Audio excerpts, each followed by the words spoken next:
বাংলায় যদি আর ইংরেজি ইফ শব্দে বন্দী অপরিশোধিত জ্বালানি তেলের বাজার।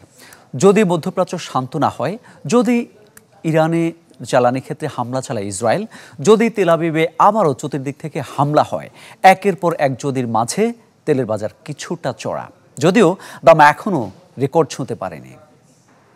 সানবিট সব দিবে সামাল। সানবিট ম্যাজিক প্রেস ডিশওয়াশিং এর মাথা ঘোরানো সলিউশন।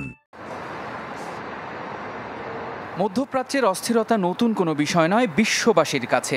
দশকের পর দশক ধরে ধুধু মরু প্রান্তরে অস্ত্রের ঝনঝনানি যেন সেই পরিচয় বহন করে চলছে। আর সেই বালুর বুক চিরে বের হওয়া জ্বালানি তেল আলো জ্বালাচ্ছে পৃথিবীতে। তাই যুদ্ধ আর জ্বালানি যেন সবচেয়ে বড় রাজনৈতিক অর্থনীতির অনন্য এক উদাহরণ বিশ্বজুড়ে। অতীত ইতিহাস বলে তেলের বাজারে ওঠানামার পেছনে বড় নিয়ামক যুদ্ধ আর অস্ত্র, যার ব্যতিক্রম হয়তো হবে না এবারও। তবে এখন পর্যন্ত তা রয়ে গেছে ধরা ছোঁয়ার বাইরে। 60-এর ঘরে থাকা দাম এক মাসের ব্যবধানে $70 ঘরে গিয়ে ঠেকেছে।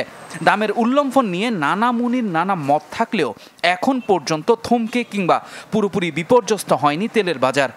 উল্টো দাম যাতে আটকে রাখা যায় সে সর্বোচ্চ চেষ্টা নানা মহলে চলছে। গোল্ডম্যান স্যাক্স জানিয়েছে, যদি তেহরানের কৌশলগত জ্বালানি স্থাপনায় হামলা চালানো হয় তাহলে ব্যারেল প্রতি দাম $20 পর্যন্ত অতিরিক্ত বেড়ে যাবে। সিটি ব্যাংক এনের প্রক্ষেপণ $92। তবে সুইডিশ ব্যাংক SEB আরেক কাঠি সরেস। তাদের দাবি দাম পৌঁছাবে $200, যাতে স্বভাবতই চিন্তার ভাঁজ দিন দিন স্পষ্ট হতে শুরু করেছে বিশ্ব নেতাদের।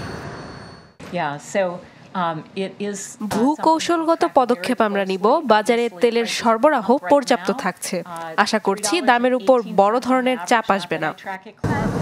তাই তো বৈশ্বিক দৈনিক চাহিদার 3% আর বছর জুড়ে 30% বাজার দখল করে পৃথিবীর তৃতীয় বৃহত্তম তেল উৎপাদনকারী খোমেনির দেশকে উস্কে দিতে চায় না কেউই। হামলা হলে হরমুজ প্রণালী ঘিরে ছাড় দেবে না ইরান, সাথে নতুন করে প্রতিদিন 4 মিলিয়ন ব্যারেল বাজারে ছাড়ার হুমকি তেলের দাম বাড়াতে দিচ্ছে বাধা। বাগড়া হয়ে দাঁড়িয়েছে ওপেক প্লাস আর লিবিয়া ভেনেজুয়েলা। তাই দাম বাড়লেও তা যে জোর করে বাড়ানো হবে তাতে কোনো সন্দেহ নেই। ইফতেখার আলম, চ্যানেল 24।